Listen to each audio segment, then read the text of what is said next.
Return to Canaan. After 20 years of service to Laban, Jacob felt a change in the air. Laban's face was no longer friendly. His words were cold.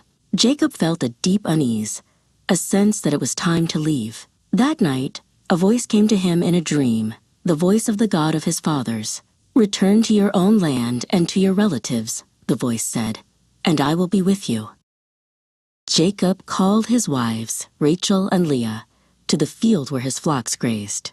He told them of Laban's changed heart and God's command. "Your father has deceived me and changed my wages 10 times, he explained.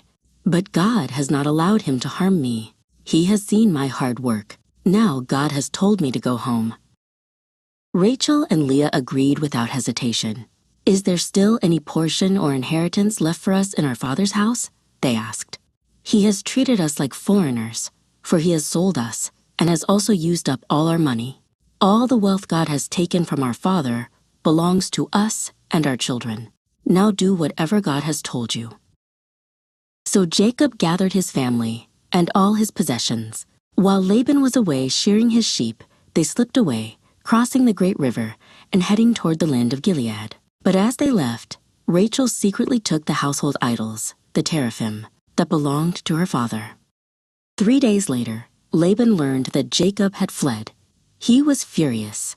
Taking his kinsman with him, he pursued Jacob for 7 days, finally catching up with him in the hill country of Gilead.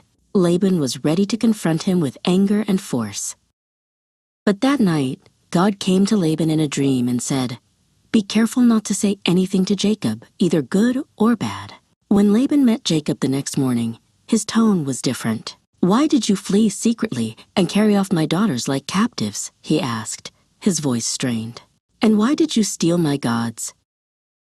Jacob, unaware of what Rachel had done, replied, "I was afraid, because I thought you would take your daughters from me by force. But as for your gods, whoever has them, let him not live. Search and see if there is anything of yours with me, and take it."